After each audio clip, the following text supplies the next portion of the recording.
Hi, and welcome to It Figures.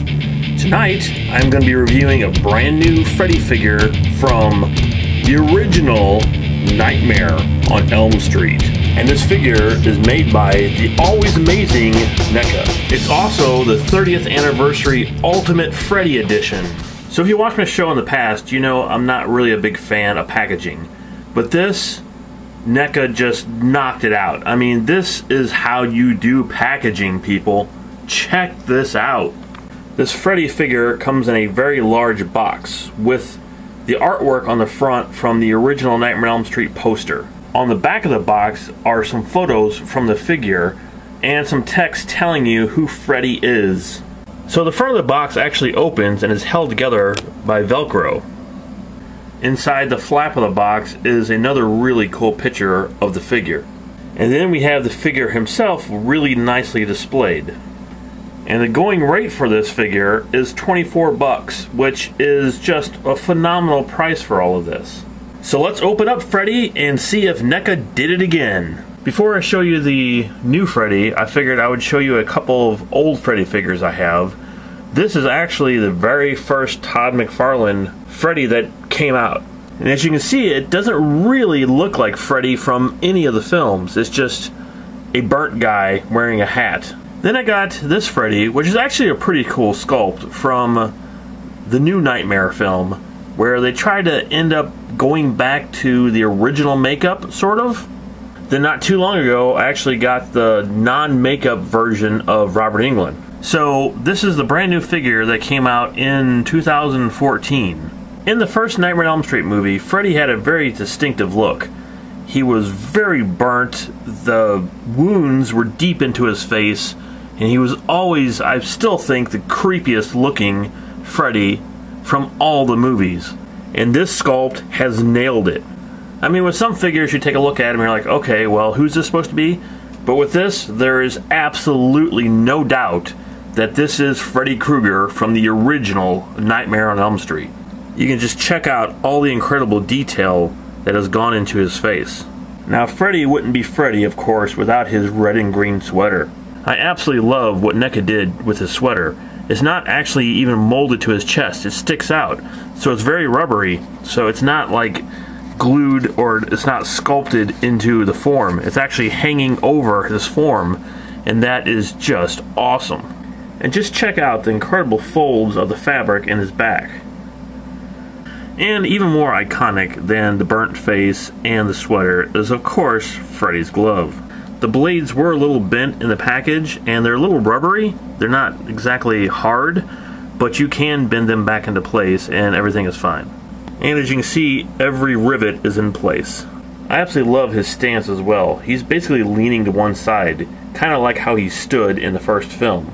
One strange thing about Freddy, though, is his joints are kind of loose in his arms and his elbows. He's not as stiff as some of these other figures I bought. But, you know, that's okay. His leg here is a little loose, too. But I don't have any problems with him standing.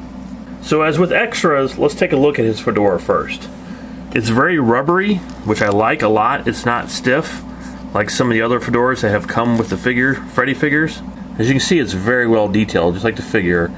And I absolutely love it. Because of the rubbery texture of the hat, it fits perfectly on his head, unlike some of the other figures. And it just is great. It's a perfect fit for a hat. And he looks amazing in it. As drop-jawed gorgeous as the first face sculpt is, Freddy actually comes with a second head. And this sculpt is even better, I think. Just check out that evil grin on his face. And his teeth. It's just incredible looking. But wait, we have another one. Of course, Nightmare fans would absolutely recognize what this is when Nancy has one of her very first dreams, he attacks her, and in the dream, she grabs hold of his face and it just rips off, and there's a skull underneath of it. And it was so awesome that Neca added this to the collection of extras. You want to see how great the sculpt is? Check out the tongue. And next, we have the face of Tina. And again, Nightmare fans would also know exactly what this is when Freddy, again in a dream, comes up to Nancy and he has his face mask on and he pulls it off. So, it's just great extras here. Some of the best I've ever seen. But we don't even stop there. Here is an extra hand of Freddy's, again from the beginning of the film, where he cuts his own fingers off and they spew green blood. And the last amazing extra we got from Neca is the phone towards the end of the film that she pulls the plug out of, which you can see here, and she actually wraps the cord around the phone, which they have recreated here in the sculpt. And when she's talking on the phone, Freddy's tongue comes out of the bottom of the receiver. Once again, sculpted to perfection. So here's Freddy with his grinning face. And one small complaint is it's really difficult to pull these heads off and replace them. I'm afraid I'm going to break the neck. So here he is with his extra hand as well, and that was actually a lot easier to take off. With the amazing, and I mean amazing, amount of accessories that came with him, and every sculpt on the accessories, including the 2 extra heads, the phone, the hand, the mask, everything, the hat fits perfectly on Freddy. All of it gets a 5 out of 5.